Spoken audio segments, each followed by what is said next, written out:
Hey everyone, this is Elad from Astrolabe Diagnostics, and today I would like to discuss how to explain your phenotyping strategy, especially in the context of the Astrolabe platform.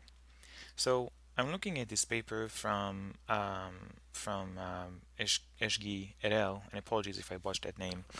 And this is a really interesting paper about comparing conventional gating and Disney guided gating. And scrolling down, looking at figure 1 for this paper, we see their manual gating strategy. And these kinds of figures would be familiar to anyone who's been working with flow or mass cytometry. The goal is to explain your workflow in identifying the different cell subsets in the sample. And to be honest, I love these kinds of figures. They are highly efficient in conveying this information. There's 22 figures here, and they really cover a plethora of cell subsets. They start from cleaning and viability, and they go over different compartments in the immune system. And the cool thing is that if you know what you're looking for, it's very easy to find and play with the information. So, for example, if I want to see how they identified different CD8 T cell subsets, I can start here and I'm looking to 5 until 8, and here they are, so I can see the CD45RA versus CCR7 gate, and then I can go back and see how they find the CD8 T cells, and so on. So I really like these figures, and I think this is actually a good example of one. However, they have a few limitations. First of all, if you don't know what you're doing, if you're more of a lay audience, if you don't come from immunology, if you don't know these different subsets, deciphering these kinds of figures is difficult. They are very dense. Two, they're not easily reproducible. So there is a lot of manual work invested in building this kind of figure, and I imagine that the authors has spent quite a lot of time taking these biaxial plots and combining them into one document and drawing the arrows and so on. And connecting to that is that these figures are not standardized. If you take 5 different flow papers, you will see 5 different types for these figures, even if they're looking at the same subsets.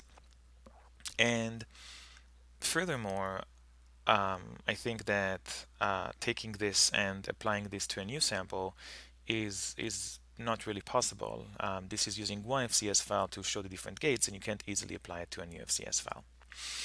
So I want to show some of the ways in which Astrolabe communicates this information. So one of the things that Astrolabe does is to identify the different cell subsets in the immune system, and there's different way to navigate through them. Here's one visualization called the MDS map, where each of these bubbles is one of the subsets in the experiment. And we're often being asked, how does Astrolabe find them? And the rules for generating them are actually inside the platform itself. So if you go to the quality control tab and labeling strategies, you're presented with a table that shows the different subsets that Astrolabe found and the rules for finding each of them. And these rules correspond to the arrows we've seen in the previous figure. So going back to this published figure, one of their first steps is CD3 and then CD8. And if you want to find the effector memory CD8 T cells, then Astrolabe is doing the same thing. It's starting from CD3 and then CD8 and so on and so forth.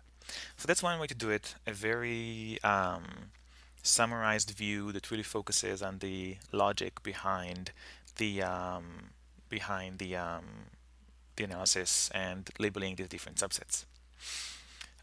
So this is pretty minimal, and let's see how we can get more information.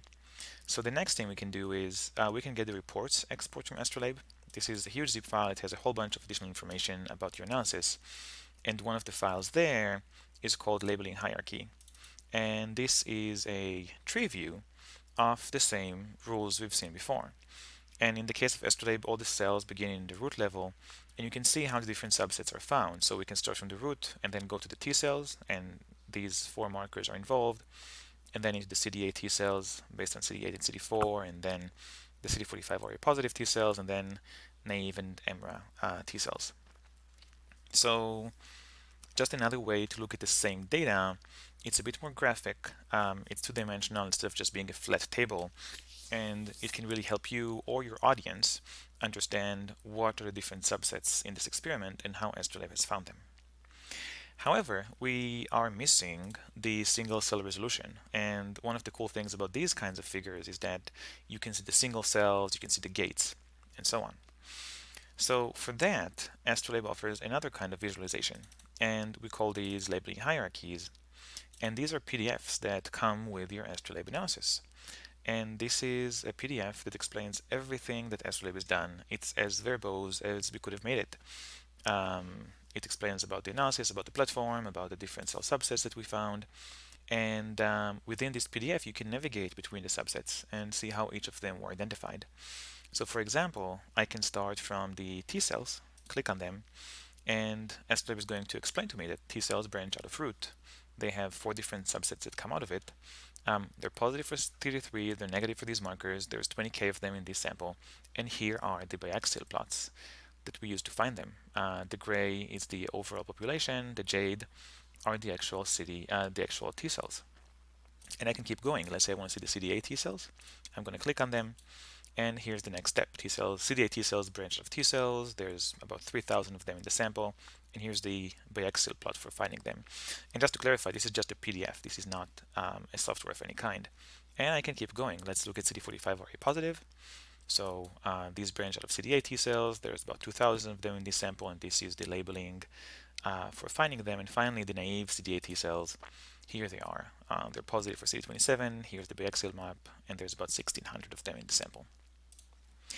So just to clarify, different ways to show the same data, and the goal, the motivation was to take these figures, make them reproducible, and make them more accessible.